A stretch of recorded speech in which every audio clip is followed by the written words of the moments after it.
Speaking of good PC games, do we have more good PC games? Let's talk about a bad one. let's talk about let's So another thing that's happening, I guess today/tomorrow, we've got two different games about being silent and deadly, but only one of them is a stinker. We've got the Dan workshopped that, but it's great. It was so worth it, Dan. It was incredible.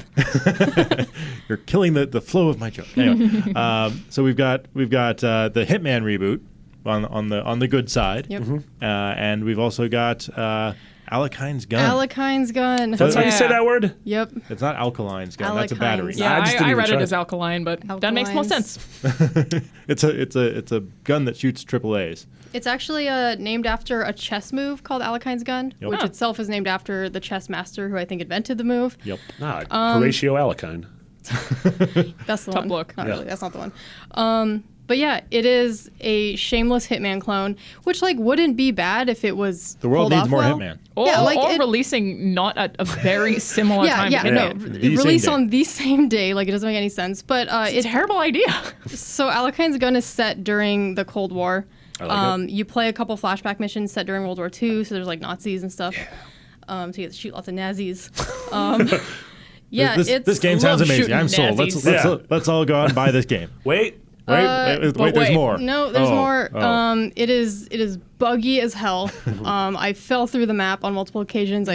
Elevators had disappearing doors that I could see the level rendering as I was going up floors. I fell into the ground. The AI just stops caring about what you're doing if you're out of their line of sight. Which, if that happens in a Hitman, that's that legitimately ruins the game. No, I mean, that happened in Thief, the most recent Thief, where you would be in a room that all the doors were locked. You and one guard in there was no way out without you walking past him, and he'd be like, "Oh, must be gone." Yeah, because you're hiding in a cupboard. Yeah. To be fair, that is something that is kind of inherent to that genre of stealth games, where Assassin's Creed does this as well. It's people give up on you pretty easily, but this one, from what you were saying, they can't that easily. It sounds comically. It is it is absurd. There's one level where you're sneaking into this kind of members only. Club spa place thing. I don't even know. Sound like Club Money. Yeah. So these guard guys are just there's different tiers of guards in this area, and so I have one guard uniform on, but another guard won't let me through. He's like, this, you can't get past this area. So I just kind of ran through, and you have this little alert meter that starts building up at the top.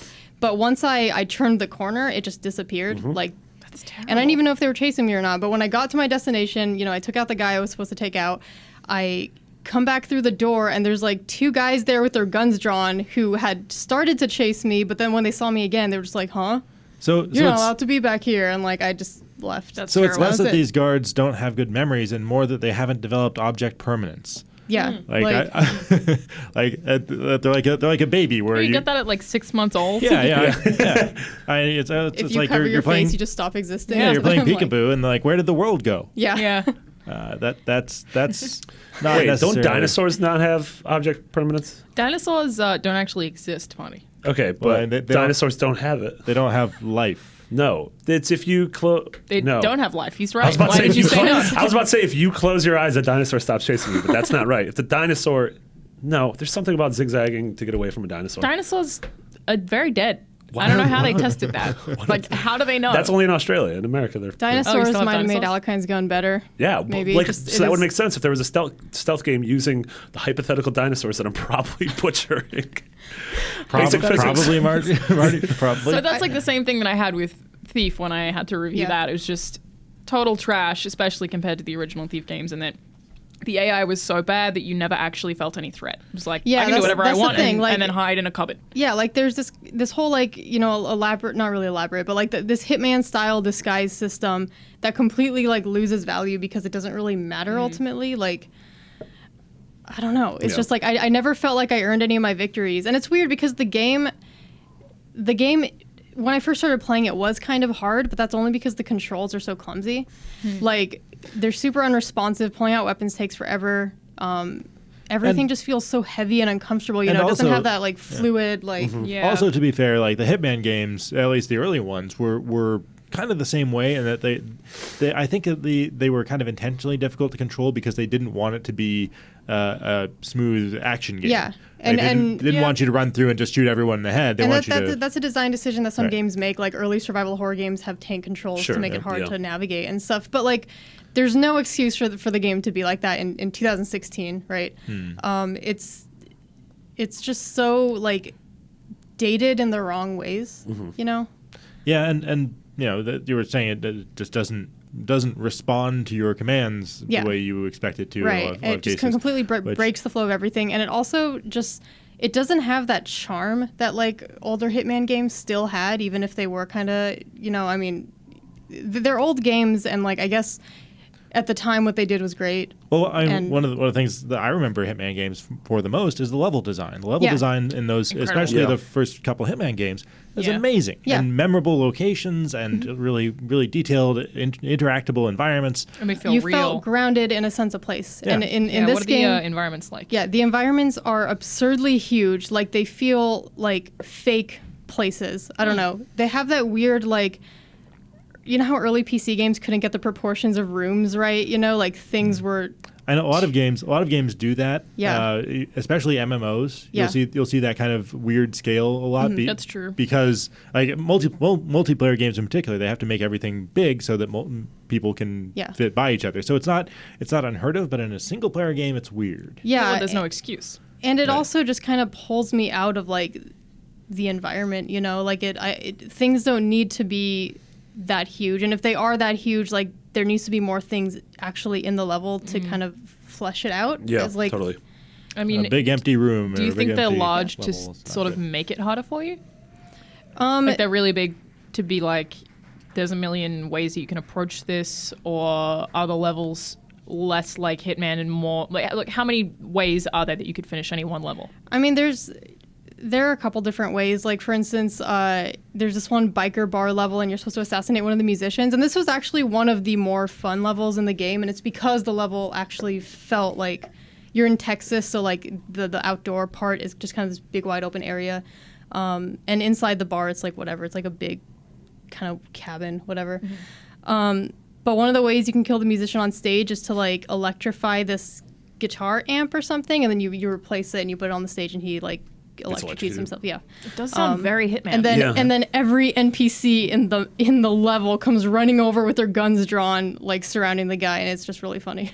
I like. I mean, so I haven't played any of the new Hitman, but I played a lot of Absolution. Was that the last one? Yeah. And so I played a lot of that, and the Shanghai level in particular, I remember as being like an amazing example of this really dense, interesting playground, and you have to kill one guy, but there's 40 ways to do it, and you can, go straight up shoot him. You can slowly poison him. You can you can put a bomb in his car. Yeah, you can like mess with scaffolding so that stuff falls on him, and like that kind of stuff where you want to replay a level is awesome. But it sounds like Absolution wasn't that well received, though, was it? Well, it wasn't because that was like a small section of it, and a lot of it was. Like it had those moments of brilliance, and the rest of it was just. It had a few of those sandbox levels, and the rest of it was more of a traditional third-person shooter, which was not really what Hitman is about or good at. Right. Yeah. So, but the good news is that there's also the simply new called Hitman. New game, which it's episodic, which is weird. Like this the thing that's out this week is called. It's just like the first episode. You can buy it for $15. Or you can pay $60 to get all of the content that's coming down the road. But for now, it's just I think one area. That's all that I've played is one area, but I don't think it is just that one area. We will have the full review up on the site by now. That's being done by Luke Riley out of our Australian office. So I've only done one level, and particularly on the note of you saying like there was a level that you wanted to repeat in Absolution. The level that I played, I've just played through 4 times just to see all the different things that I could do. And it seemed like there was so much else too. Right. It was also that like some of the stuff that I would do wouldn't work out the way that I thought it would. Like I poisoned the guy. I put rat poison in his wine, and it didn't actually kill him. It just made him vomit. So I just like saw him go to the bathroom because there was like an instinct mode where you could see where he was. So I just realized it made him vomit, and I feel like the cue for that would have been that I would follow him to the bathroom and then choke him out or something. But didn't do that. So the stuff that is there isn't necessarily going to play out exactly the way that you think it is, which I think is doubly as cool. But I mean, it also has the stuff where you need to be a certain level of a guard to get to a certain point. But I really like that in this. You can't just walk past them and they'll forget you. It's not even half as forgiving as that already. Not even half as forgiving. And getting out after I'd killed the guy that I was supposed to kill of the one level that I played was probably the hardest part, because everyone's looking for someone who's a murderer. And that's why you got to kill him extra quiet. Like the ideal Hitman mission is... That's what I did in the last one. I managed to kill him without anyone seeing, and then chucked him, and I had to kill someone else in that room, unfortunately, also, which you're not supposed to do. But I just put them both in a bedroom. Sometimes you got to do what you got to do. Yeah. And so in this Hitman game, if you disguise yourself as like a security guard, for instance, other security guards will recognize you. Is that new to this specific Hitman game? Yeah. Did other ones? They've had that kind of thing. Like didn't have that. If you get close enough to a guy, even while you're disguised in a Hitman game, they will detect you. Or someone sees your neck and is like, "Why do you got a barcode on your neck?" I mean, I think that's very strange. But the biggest thing with this is, like, if you're a security guard, the other security guards will notice you, even if you're not too close. If you're part of the crew from the ship, they'll notice you. When I was part of the crew from the ship that it was on and I was trying to kill the main guy, I got a prompt not to get too close to him in the tutorial mission, because it was like, he knows his stuff, he will recognize you and realize that you're not part of his stuff. So you have to, like, depending on what you're wearing or what you're disguised as, have to approach every single person differently, which adds like a second challenge. It changes their detection radius, exactly, which is a good way to change the puzzle of because all these levels are puzzles, right? Yes, you're finding the path to get, it's a maze to get from one end to the other, and you have to manipulate the things around you so that they get out of the way. Yeah. And it's a very, like, super intricate level design that you don't see in pretty much any other. I think Hitman's a lot of waiting, actually. A lot of just you kind of watching and waiting and failing and replaying, having learnt what went wrong, which I really like about it as well. Like, I'm very bad at them. Like, or maybe everyone is. Maybe it's just that everyone is bad at Hitman because you have to be. It requires a lot of patience. Yeah. So it's like a lot of waiting and a lot of dying and figuring out what I did wrong. But I think of the times I got detected, I only actually got out once. So it wasn't like they forgot. They chased me. They knew where I was going. Yeah. I think there's almost a rise and fall that happens with a lot of stealth games with me, where I feel like I'm very bad for a very long time until, excuse me, I sort of learn. The best stealth games are the ones that eventually will have distinct rules that you realize that you are always comfortable, like something like Dishonored or Phantom Pain or I guess 2D, but Mark of the Ninja. Eventually, whenever I failed, I was like, nope, that was my fault because I disobeyed the rules that I had learned at some point. Well, you rushed. Yes. That's always my totally. thing. Yeah, impatience. Yeah, I used to think that I was bad at stealth games because they took me a long time, which is probably the same as Hitman, but that's actually a good way to play them. Yes. One of the rules or one of the things about these games is they follow very specific rules, which is both good and bad, because you can always predict what the AI will do once you understand how the AI reacts and what its paths are. So it's not really convincing as a real person would be. It's like that a real person is unpredictable, can turn around just. I mean, and they don't, like, the AI doesn't have peripheral vision. Right. They're always a lot more lenient. So it does come at a cost of believability, and it's like thinking like, oh, I actually outsmarted these guys, but it allows them to create those puzzles that feel fair because it does follow these rules. Yeah, I definitely think Hitman is a puzzle game before any kind of Hitman simulator. Yeah. But I also just really like those puzzles. Like, if you look at every single obstacle as like a bomb, it's going to blow up as soon as you interact with it, and you just try and avoid it. I mean, I think it's really fun and it's really hard, and it doesn't, from what I've played of this, it doesn't necessarily feel any different to previous Hitman games in any huge way. Probably the biggest thing is that I really liked the first level. It's I want to say it's big, but it's dense. It's right. It's dense. Like it's it's not layered. Open and empty like Alekhine's gun is. Yeah. It feels like everything that's there is there for a reason. It feels like kind of a contained area, but there you can still get lost. Yeah. There's still a lot of like little nooks and crannies. It's like the bottom of the ship is where all the maintenance guys are. So if I'm a maintenance guy, I can be there and I know like the levels of the ship, and so I really like the level design, and that's one of the things that feels different, I guess, is that it feels a little bit grander in scale, but I mean that could vary dramatically depending on the next episodes that we get. Yeah. So it's hard to say. And so I mean, yeah, it is coming out in chunks over the next, however many months, probably like 6 months. I don't know. But which is always a weird sort of way. Like, I guess if you like this opening chunk, then it's probably good to go in on that. I think if you like Hitman, I really don't think it's that different to previous Hitman games, but I'm also perfectly fine with that. So it's like, I think this opening chunk is a good Hitman game. Mm-hmm.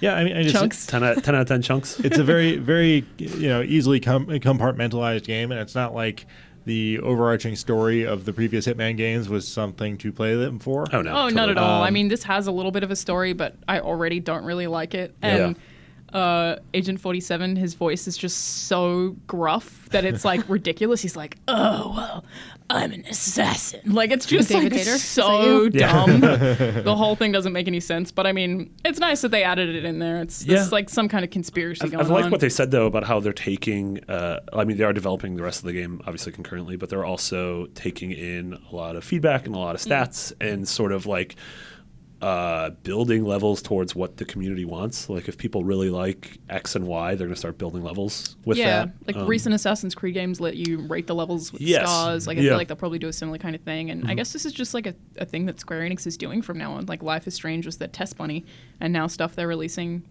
is episodic. There's a test bunny? Yeah, they tested on bunnies. Yeah. Square Enix I knew that game was bad. Turned its eyelids inside out. Yeah. And I do think Hitman is a pretty good candidate for this because like each area is its own independent sandbox. Yeah, I don't know if you'll be able to buy episode 2 without episode 1. It'll be interesting to see how they. I feel like you probably need to buy because there is a narrative in the background. You're probably going to need to own all of them rather than just one of them. Mm-hmm. But I think the idea is kind of like you can definitely buying it is you getting a new mission. You can definitely buy the first one without buying the rest. Yes, it's $15. Right, but you I don't know have to start from the start and go through. I think. Right, interesting.